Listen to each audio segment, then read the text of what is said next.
They lost everything. Well, our other big story this evening, an explosion destroys an apartment home in Kentwood, injuring 4 people. Tonight, firefighters working to pin down a cause to that blast as daylight gave them a little clearer look at the scope of the damage that explosion caused last night. It happened just off 32nd Street to the west of Schaefer Avenue on Westminster Drive. 24-hour News 8's Leon Hendricks is there now live, and he joins us with the very latest. Leon? Well, Larry, first and foremost, patients in this. We just checked with the hospital. We're told 2 of the injured are in fair condition. 2 others have been released from the hospital. Now, firefighters were back on this scene today. They were working to secure it. Now it's up to fire investigators to try to determine a definitive cause of this fire, whether or not it was indeed a gas leak that caused this place to explode, while the families that live here search for a new place to live and new belongings. All of a sudden, all the blinds were flying and the windows was coming out. My grandson had just got in the bathtub.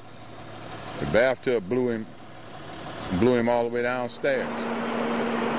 Of course, it's an absolute shock, wouldn't you? I mean, your house is burned to the ground. Suddenly, 8:40 last night, boom, in flames. It was so big that I thought, terrorism, you know, that's a thing of nowadays. So. Miley Couperis was home sending an email to family members back home in the Netherlands when the blast blew her kitchen window out. Her house pelted with debris.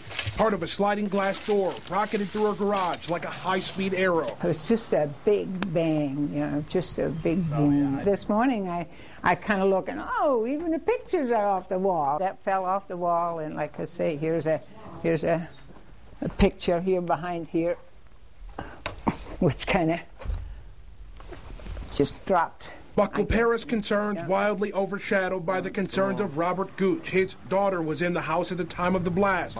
He found out through a phone call last night. I just buckled at the knees after that. Quickly to the hospital, his 36-year-old daughter, her husband, and his 4-year-old grandson, all injured. And she was howling and screaming in pain.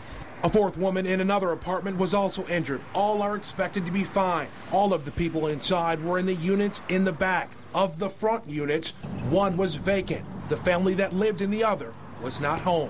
If she'd have been there, it'd have been all over for her and her kids. Whoever would have been standing in that first house, you know, their bodies could have been all up and down this street. The blast, obviously powerful, as you could see in those pictures. The fact that the injuries sustained in this were not life-threatening certainly does seem miraculous. Now, coming up in our next half hour, you'll hear from the folks who were on scene trying to help those victims. We'll have that for you coming up starting at 6:30 on Wood TV 8. Reporting live in Kentwood, Leon Hendricks. Back to you.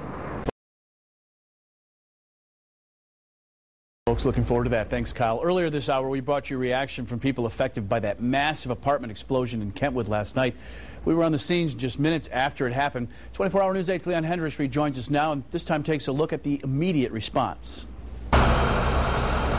6 people were home when it happened. 8:40 yesterday evening, this house blew up. I was driving down the street, and I heard the explosion. When I pulled into my driveway, then I saw the entire place that was blown up. It's a 4-unit apartment. The blast so powerful it sent pieces of the house rocketing towards neighbors' homes. Moments after the blast, it was a hot topic on the Wood TV Facebook page, even before anyone knew what was going on. Mary wrote, "We live in the Kentwood area and just felt like something hit our house. Went outside and everyone in our neighborhood felt the same thing. Anyone else out there experienced the same thing?" And Harriet wrote, "What just exploded at 32nd Street in Schaefer?" The debris everywhere. Their insulation in the trees, the boards through the garage, the 2x4s shot right through the garage. Flames engulfed the home and smoke was visible for hours after this house was literally blown wide open. There must have been a large leak or a long time leak because that place was loaded to blow it apart like that. Leon Hendricks reporting. We are staying, of course, on top of this story. More details and eyewitness accounts for you on this huge blast tonight on your 24-hour News 8 at 10 and 11.